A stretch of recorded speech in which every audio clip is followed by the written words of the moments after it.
Hello friends, this video on ray optics and optical instruments of class 12 part 7 is brought to you by VGuide TV channel. In this video, I'm going to explain refraction through a prism and the dispersion of a prism.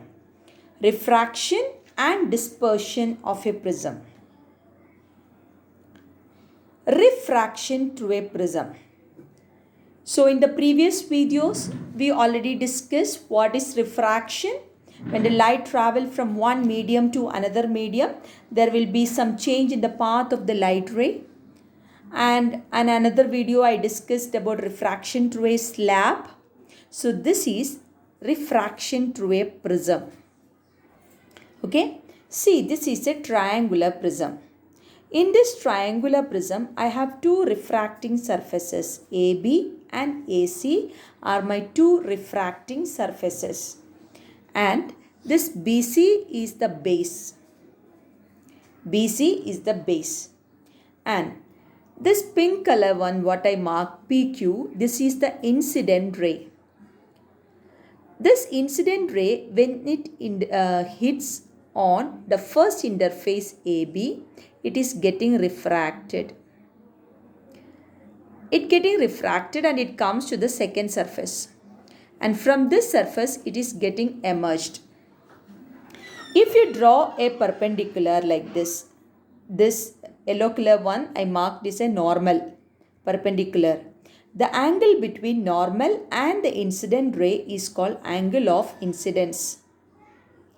And the angle between refracted ray and the normal is angle of refraction. Again, this ray, when it comes to the second surface also, this is incidence only, but for convention I am just writing this as R2. This is R2 and this is the emergent ray, and here also we are drawing a normal, and this is called the angle of emergence. I'll repeat again, prism. In this prism, incident ray, refracted ray and emergent ray. Normal, angle of incidence, angle of incidence, angle of refraction, this also refraction, and it is getting emerged, that is called angle of emergence. Now, if you just extend this ray backwards, this incident ray if you extend backwards, and even the emergent ray if you extend backward, this is called by the name deviation. How much the refracted ray is getting deviated. So this is called deviation. Clear?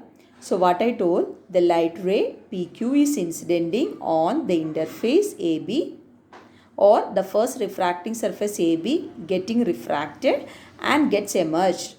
Normal line, angle of incidence, angle of refraction, here also angle of refraction, and it comes as angle of emergence. Now I am going to prove an equation, or I am going to derive an equation for the refractive index of the prism. For that, we can take the quadrilateral AQNR. We are taking quadrilateral AQNR. I already told this Q, this part is the normal. This also normal. So obviously the angle, this full angle is 90. This angle also 90. It means angle AQN is 90. Angle ARN also 90.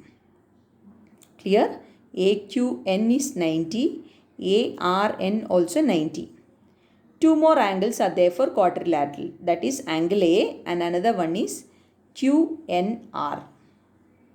So we know that for a quadrilateral, total angle is 360. Out of that 4 angles, 2 are coming 90. So the remaining angle is 180 degree. So I can write angle A plus angle QNR is equal to 180 degree, equation 1. Next one, you take the small triangle, that is QNR triangle. In this QNR triangle, we know the total angle sum is 180 degree. So I can write R1 plus R2, this R1 plus R2 plus angle QNR equals 180 degree. If you are comparing these two equations, QNR is here also. So rest I can write angle A equals R1 plus R2. Clear? Quadrilateral we considered. Then we considered a triangle. After that, if you compare these two equations, angle A is nothing but R1 plus R2.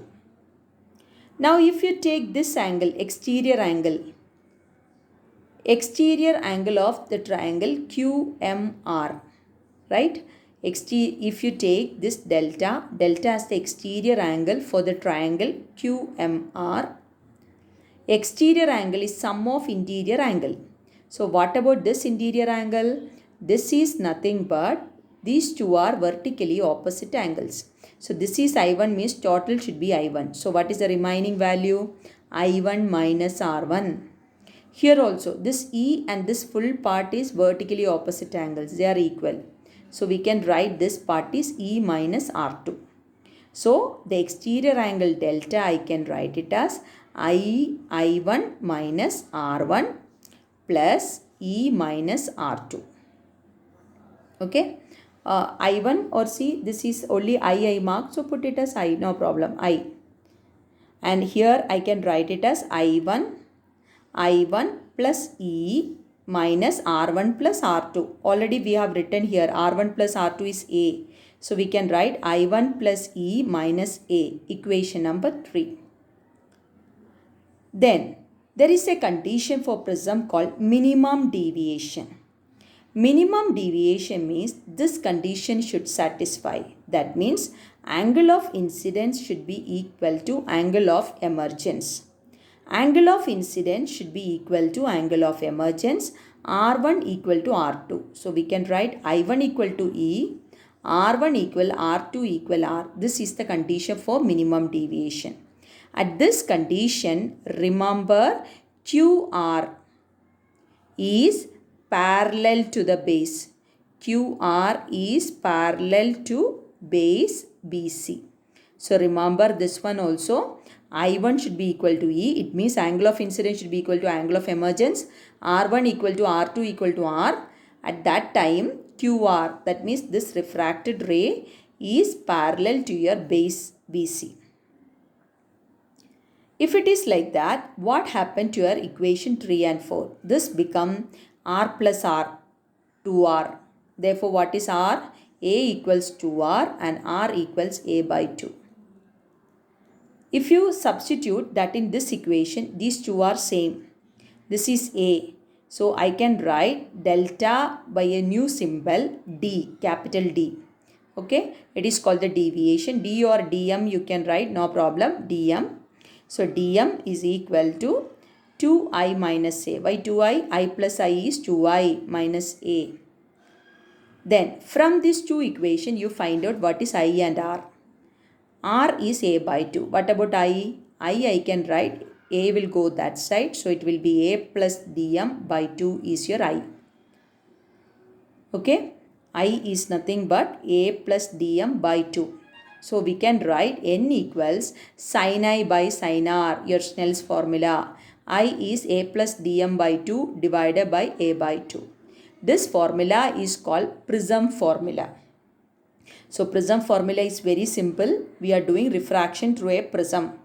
We are taking two refracting surfaces. Light ray, PQ incident ray, refracted ray getting emerged. Draw a normal here, draw a normal here. After that, take quadrilateral. As these two lines are normal, these angles are coming 90. This angle and this angle is 90. Remaining is A and QNR together should be 180. If you are taking this small triangle R1 plus R2 plus angle QNR is 180. If you are comparing these two equations, R1 plus R2 is A. Next is we are taking this as the exterior angle. Sum of interior angle. Interior angle, this part is I1 minus R1. This part is E minus R2. So delta is I1 minus R1 plus E minus R2. I plus E, take it together, minus of R1 plus R2. I1 plus E minus A. Then there is a condition called minimum deviation. That means I1 equal to E, R1 equal to R2 equal to R. Then delta M we can call by a name dm. That is called the minimum deviation. Minimum deviated value. That means this value should be minimum. At that condition, this refracted ray should be parallel to your base. So what happened to your equation 4 and this 3 and 4? 3 is nothing but this become 2i. This become 2r. From both the equation, find out I and R. R become A by 2. I become A plus dm by 2. Then apply in the formula, Snell's formula, sin I by sin R. So we get an equation sin A plus dm by 2 divided by sin A by 2. This formula is called Prism formula. Now, in the Prism formula, I have written it again. Here the light is traveling from which medium to which medium? First medium to second medium. That means this air is medium 1, this is medium 2, again medium 1. So I am finding out refractive index of second medium, glass with respect to air. Sin I by sin R, sin A plus dm by 2 by sin A by 2. If it's a thin prism, you can approximate sin theta, approximate to theta. So no need of this sign. So we can write n equals A plus dm by 2 by A by 2. 2 cancel. So we will cross multiply Na equals A plus dm.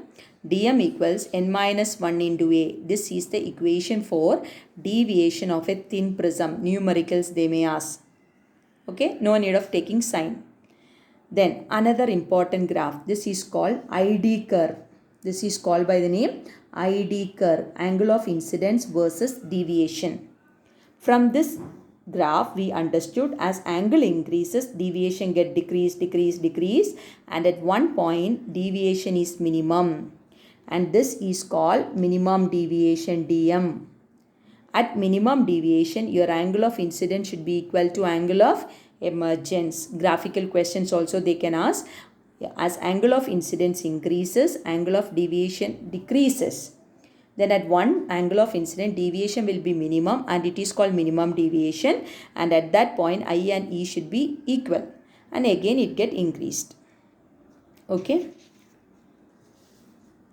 Another important phenomena is called dispersion of light. That we already learned. The phenomena of splitting up of white light into its constituent colors is called dispersion.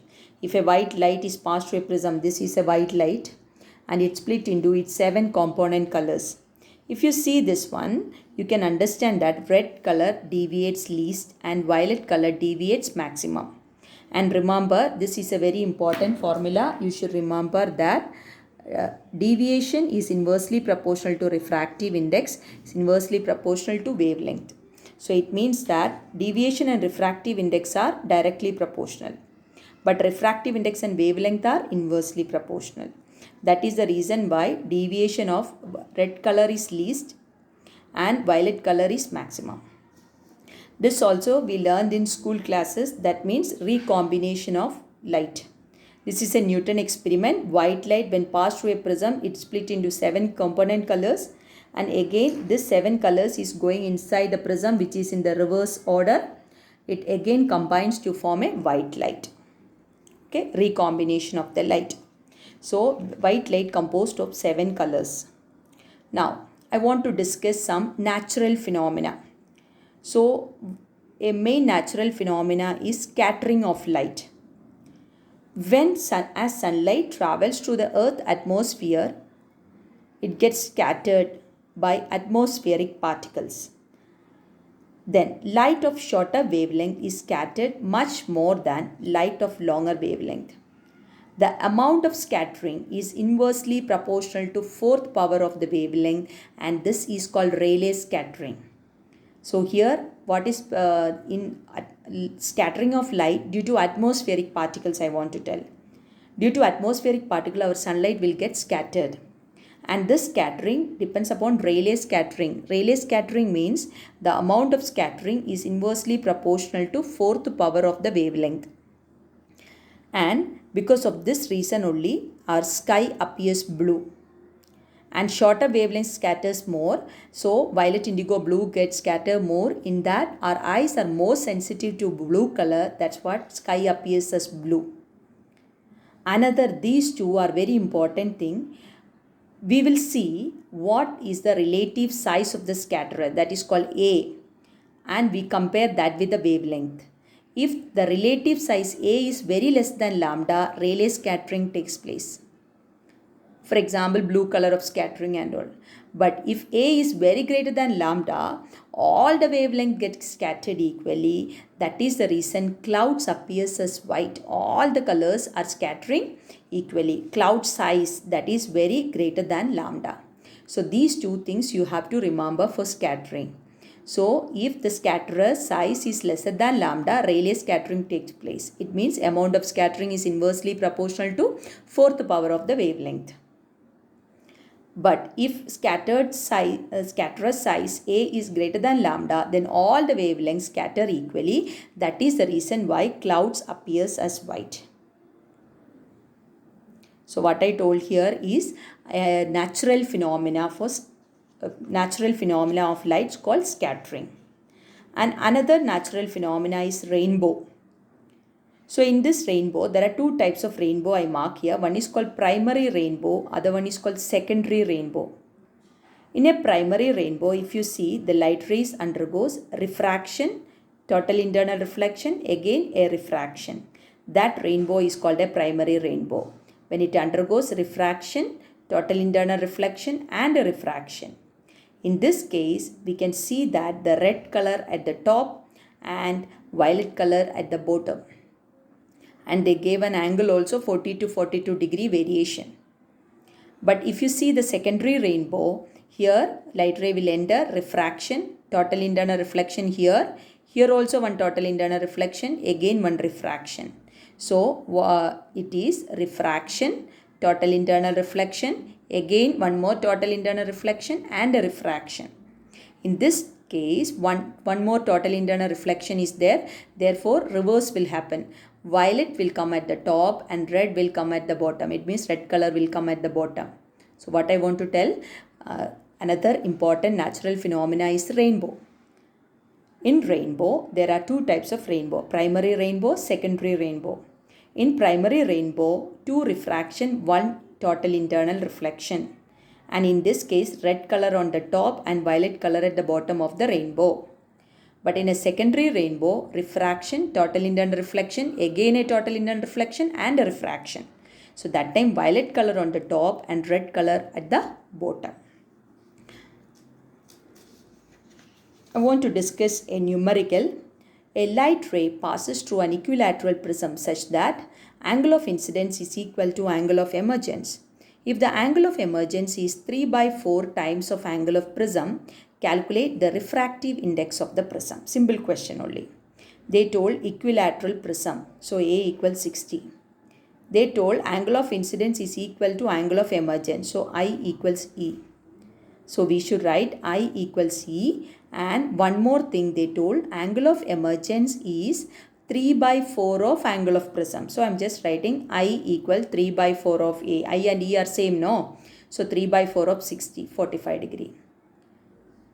And we know that R value will be A by 2. So 60 by 2, 30 degree. Simple formula, sin I by sin R. That is sin 45 by sin 30. 1 by root 2 by 1 by 2, root 2. That is 1.414. Okay. So we are using the simple formula only. Thank you. Subscribe for more videos of class 1 to class 12 for boards, foundation, JEE, NEET and NTSC for We Guide channel. Thank you.